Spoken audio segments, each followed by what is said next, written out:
Sup? It's Greggatron. How's it going?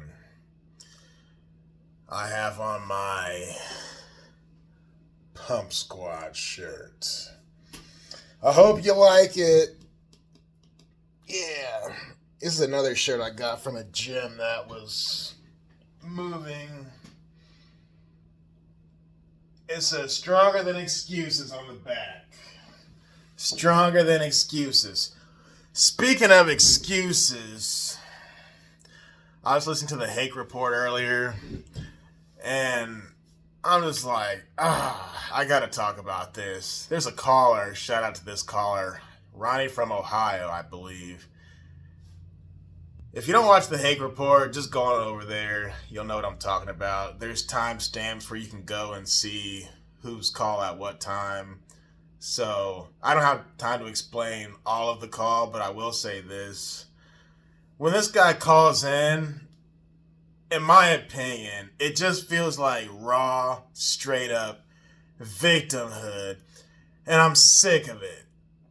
Everything from the Homestead Act to the Civil Rights Movement to Martin Luther King to all this stuff he's talking about, saying we're at a disadvantage due to historically everything that went down in the last 500 years.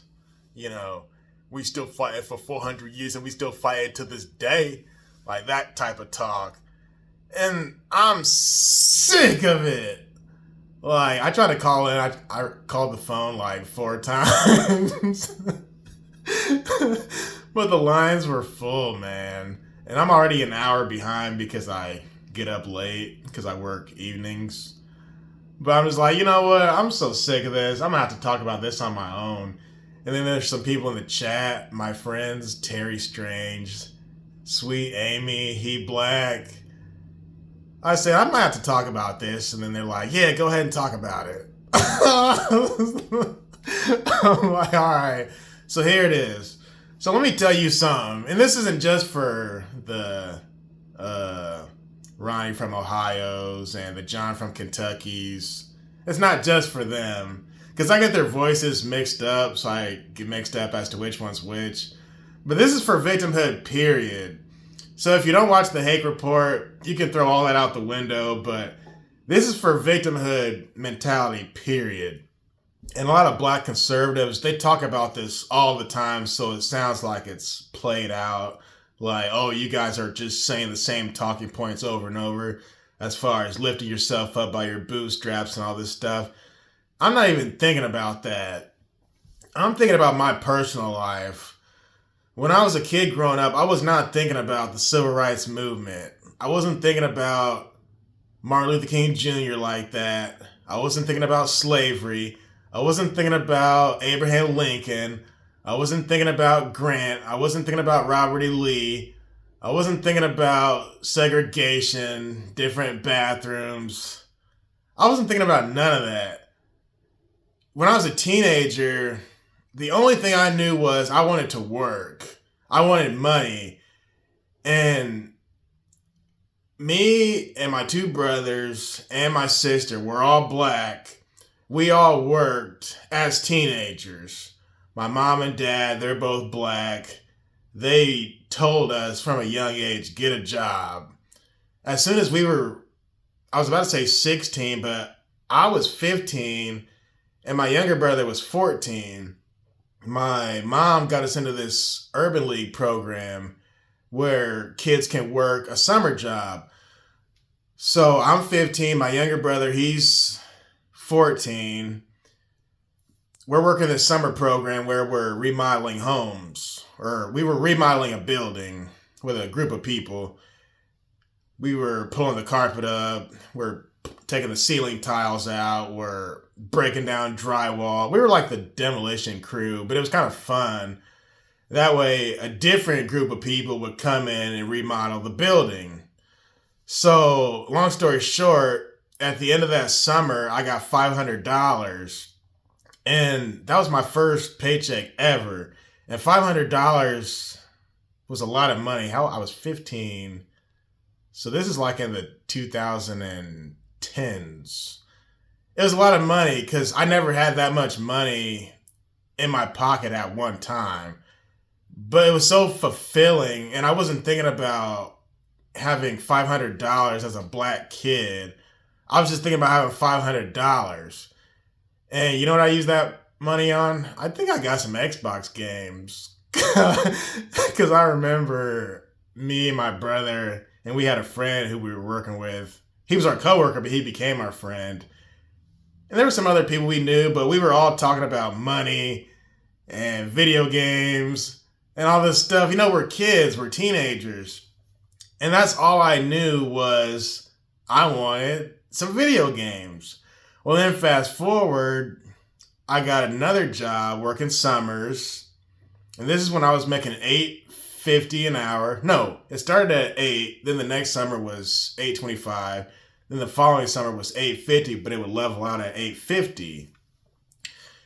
Well, all I knew back then was I wanted a flat screen TV because the house I grew up in only had one TV.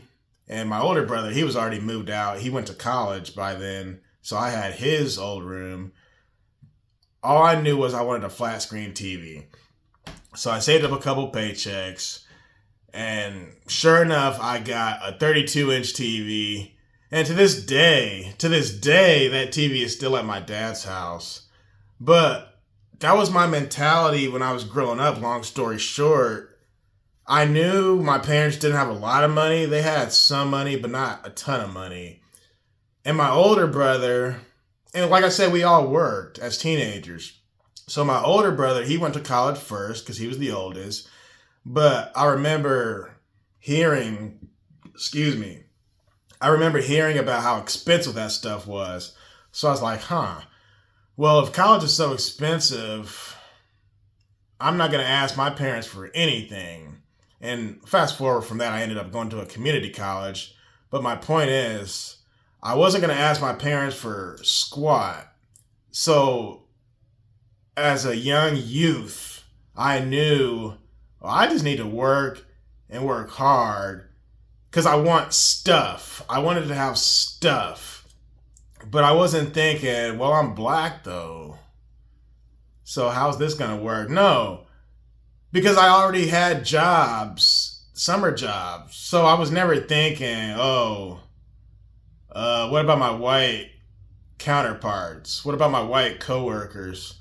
Like, they were there, but they were in my rear view. A lot of us worked well together. Some of us didn't. But that goes for any race or any group. Men, women, black, white, tall, short. I wasn't thinking, some of these people will stop me. I had white friends who got my foot in the door at different jobs. I've had black friends who did the same thing.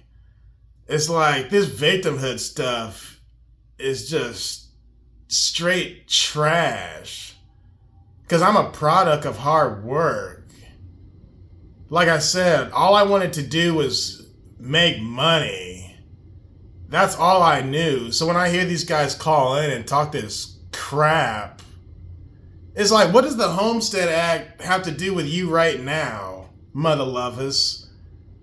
Let's just say these callers are right about the history and all this stuff that went on back then. And let's just say, for the sake of the argument, they're just right about everything. Blacks were just treated so terribly 100 years ago and 60 years ago. Let's just say all that stuff is true, just to help your little argument out. What does that have to do with me and you? Like, I was talking to my boss yesterday. He's white. He stopped by at my job to say what's up. We had a conversation. Man, I was asking him about the hiring. How's the hiring going? Because they're trying to get some new people. He told me last week that he was supposed to have 10 candidates, 10 interviews. Guess what he told me? He told me none of them showed up. So that's why I'm so sick of this victimhood narrative, because my boss, he will hire you. The problem is people today, they don't want to even show up to the interview. They won't even show up to the interview. So I don't want to hear nothing about no Homestead Act. I don't want to hear nothing about nothing. Because the opportunities are there in your face. Like, I know homeless people who I worked with, and they were given a job by the same guy who I was talking about earlier, my boss, but I worked with a different homeless person at my old job. I used to work security, and my boss at the time, who was black, the security boss, he hired another, I think he was like light skinned. He looked like he could pass for like an Indian, whether it be a red dot Indian or a Native American, or he could have been biracial. Long story short, he wasn't white, but this guy, we didn't even know he was homeless, but he smelled kind of funny. But anyway, the signs came together where, long story short, he was homeless, but we would have never known unless we figured it out. So you could be a homeless person and get a job. And then my current job, I was working with a guy a couple summers ago. I wish I could tell y'all what I do for a living, but I don't want to dox myself. But I was working with another homeless guy, and I just told him, I was like, just come to work every day. Because he had some stuff going on with his spouse at home. He was homeless, but he lived with his woman, his girl. And he was in a bad predicament. But I was like, dude, just keep coming here. Because his whole thing was, he would say, hey, I might take off tomorrow because I got this crap going on with this woman and all this stuff. And he was known to be an angry guy. And he was always talking about how jacked up it is living with her. Well, I told him, I was like, dude, you're safer here with us for 8 hours a day than you staying home for 24 hours. At least come here to work so you can get out of your head, so you can, be clear for 8 hours. Because at work, it's kind of fun when we're all working together in the summertime. So I kind of convinced him a little bit, stick around.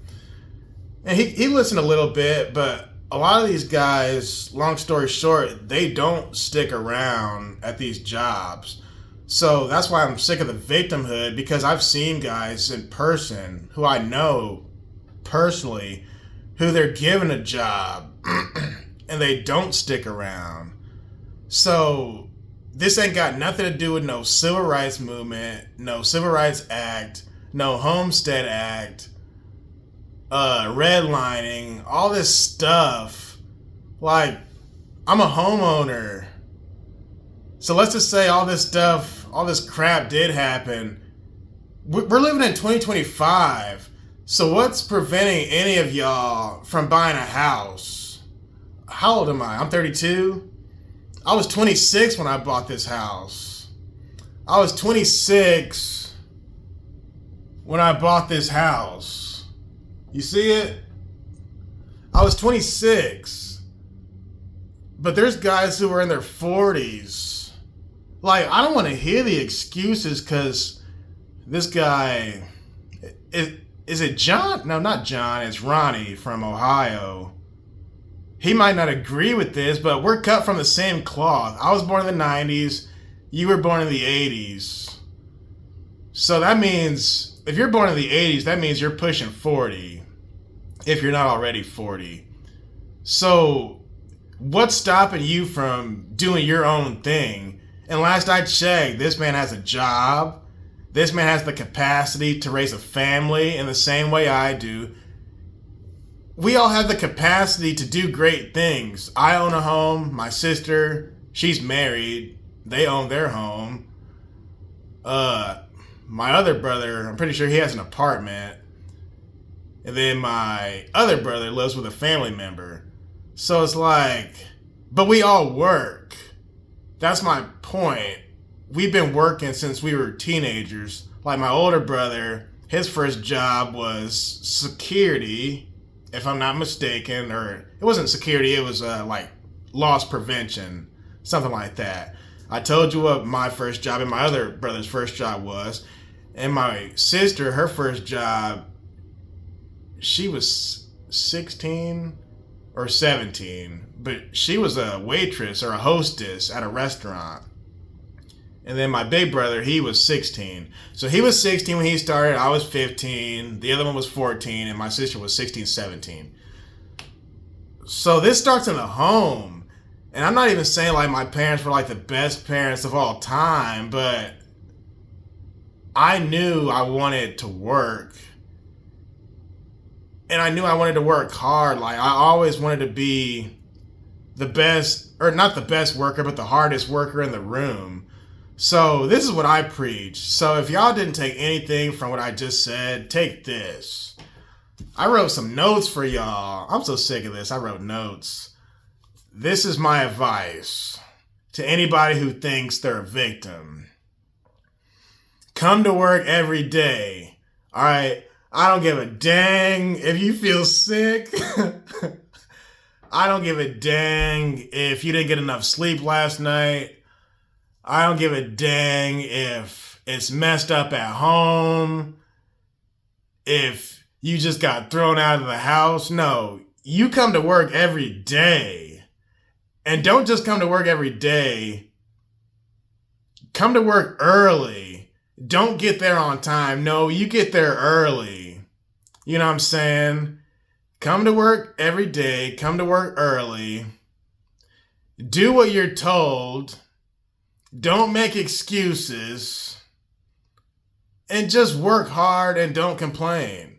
That's it. Let me repeat that. Come to work every day, come to work early, do what you're told, work hard, and don't complain. And you will be treated well. Like my job now, they treat me swell. They love me at my job because I make it impossible for them to fire me. I make it impossible for them to not like me. But they don't like me for the person necessarily. Well, some of it, yeah, but they like me for my work ethic. Because you're there for work. So I don't want to hear nothing about this. Oh, we would have been better off had these things happened in the past. Who is we? That ain't got nothing to do with your medial family.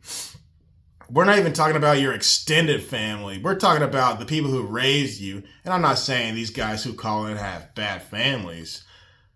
This goes for anybody. We all have the capacity to do great. And there were so many more things I wanted to say, but I totally forgot.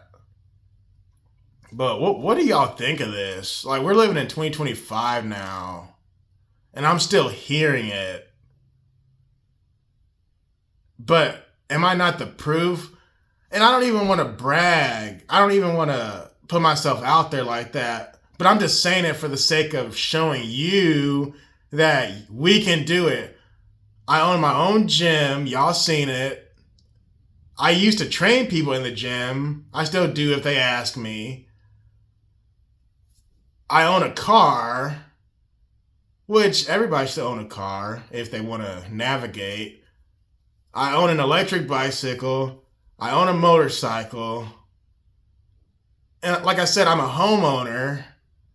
I collect swords, action figures, prints, statues, all kind of stuff. Stuff that I don't even need.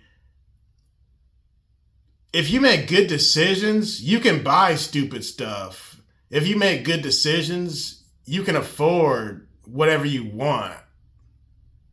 By good decisions, I mean the same things I listed off earlier. Do your job. Go to work. Stop making a bunch of babies with women who you don't even like. That's a big one. Save your money. People don't save their money. And stop comparing yourself to other people's houses. Speaking of houses, I have black family members in the North and in the South. They own homes. You know what I'm saying? I got people in my family who were teachers. I know black people who are doctors.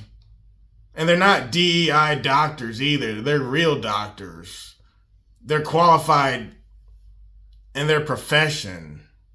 I know black cops who are qualified.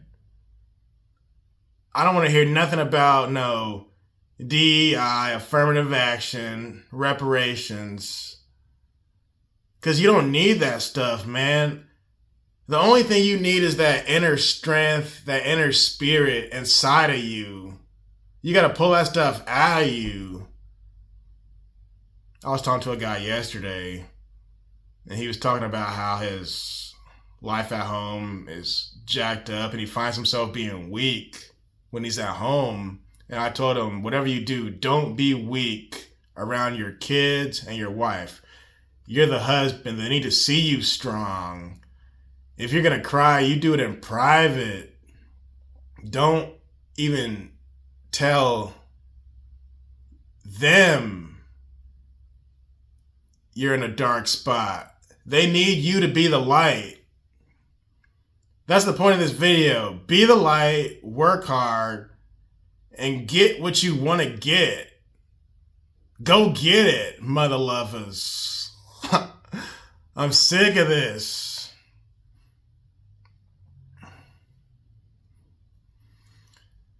I might make a part 2 to this because I'm running out of storage here.